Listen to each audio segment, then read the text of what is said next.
Hello दोस्तों, आज हम लेकर आए हैं एक और इंस्पायरिंग स्टोरी जो आपके सोचने का नजरिया बदल देगी।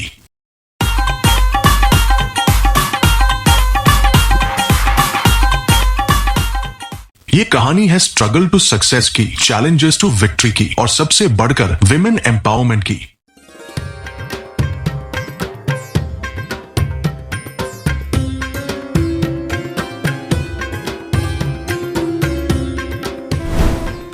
हम अक्सर सोशल मीडिया पर विमेन एम्पावरमेंट के पोस्ट देखते हैं तो लगता है ये कोई नया कॉन्सेप्ट है, लेकिन सच ये है कि हजारों साल पहले हमारे भारत में ऐसी महिलाएं थी जो आज की हर सक्सेसफुल वुमन को भी इंस्पायर कर सकती हैं। तो आइए मिलते हैं ऋषिका घोषा से, जो एंशिएंट इंडिया की पहली वुमन फिलोसोफर और पोइट मानी जाती है।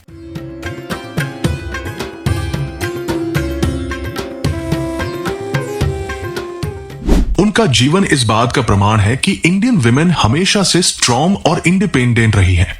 घोषा का परिवार भी काफी इंटेलेक्चुअल था। उनके पिता महर्षि कक्षीवान और दादा दीर्घतमस दोनों हाईली रिस्पेक्टेड स्कॉलर्स थे। अपने पिता और दादा के सानिध्य में घोषा धीरे धीरे बड़ी हो रही थी।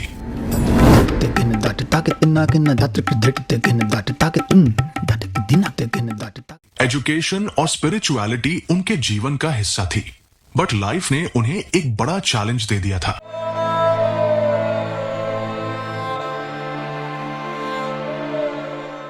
बचपन में ही उन्हें एक सीवियर स्किन डिजीज हो गई थी, जिसे आज के टर्म्स में ल्यूकोडर्मा कहा जाता है।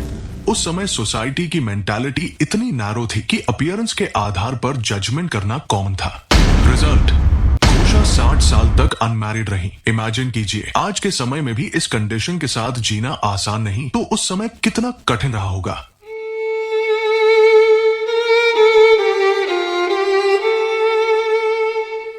लेकिन घोषा ने हार नहीं मानी। उन्होंने अपनी एनर्जी को सेल्फ पिटी में वेस्ट करने के बजाय स्पिरिचुअल प्रैक्टिस में ट्रांसफॉर्म कर दिया। उन्होंने अश्विनी कुमारों की इंटेंस भक्ति और डीप मेडिटेशन शुरू किया।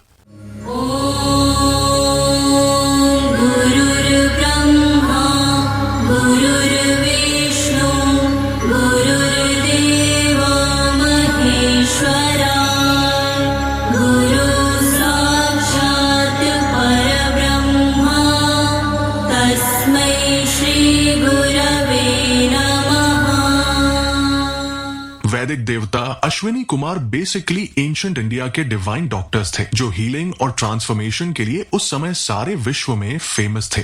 घोषा का अपने प्रति डेडिकेशन और डिवोशन से प्रसन्न होकर अश्विनी कुमारों ने घोषा का सक्सेसफुल ट्रीटमेंट किया तथा घोषा को डिजीज फ्री कर दिया। साथ ही घोषा को दिया एक रहस्य ज्ञान, मधु विद्या, एक एडवांस स्पिरिचुअल नॉलेज। मधु विद्या का कोर प्रिंसिपल है, everything in the universe is connected to the divine, nothing is separate. यह नॉलेज सिर्फ फिजिकल हीलिंग ही नहीं बल्कि इनर ट्रांसफॉर्मेशन का भी मार्ग था। वही घोषा जो अभी तक समाज के लिए अपमान और तिरस्कार का केंद्र थी, रोगमुक्त होने के बाद एजलेस ब्यूटी के रूप में सारे समाज के सामने विजिबल हुई।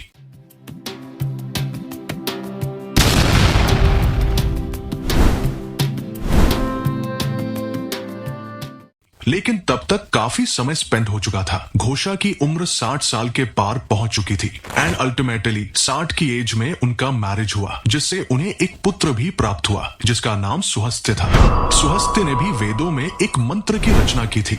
लेकिन बात हो रही है घोषा की, और घोषा की सबसे बड़ी पहचान थी उनकी क्रिएटिव पावर। उन्होंने ऋग्वेदा के 10वें मंडल में पूरे 2 सूक्त 39वां और 40वां की रचना की, जिनमें कुल 28 मंत्र हैं। यदि आज के लैंग्वेज में कहें तो ये था एंशिएंट इंडिया का first female authored spiritual content.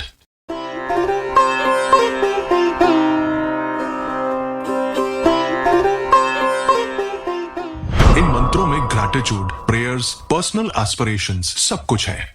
दोस्तों, ये जानकर आप अमेज हो जाएंगे कि वैदिक काल में महिलाओं को एजुकेशन, फ्रीडम और रिस्पेक्ट में बराबरी का दर्जा मिला हुआ था।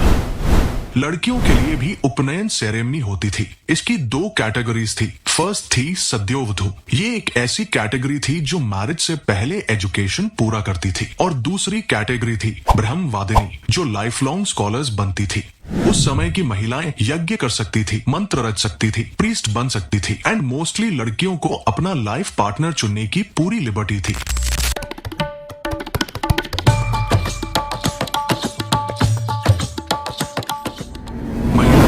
स्त्रीधन का अधिकार था, वे प्रॉपर्टी ओन कर सकती थी और डोनेशन दे सकती थी। वैदिक एरा में घोषा अकेली ऋषिका नहीं थी। ऋग्वेदा में लगभग 27 अदर ऋषिकास का मेंशन है, जैसे गार्गी, मैत्रेयी, लोपामुद्रा, विश्ववारा, अपाला। ये सब विमेन इंटेलेक्चुअल पावर हाउसेस थी, जिनका योगदान हमारी संस्कृति को समृद्ध करता है।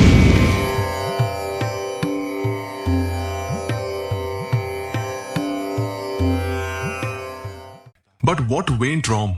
अनफॉर्चुनेटली यह गोल्डन पीरियड ज्यादा समय तक नहीं रह सका। उत्तर वैदिक काल में चाइल्ड मैरिज, पर्दा सिस्टम और सोशल रिस्ट्रिक्शंस के कारण महिलाओं की स्थिति डिक्लाइन होती गई।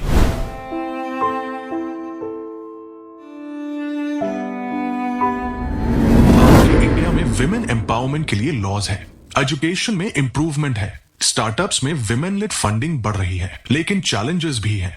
वर्कफोर्स पार्टिसिपेशन अभी भी लो है, जेंडर पे गैप है और रूरल एरियाज में अपॉर्चुनिटीज कम है।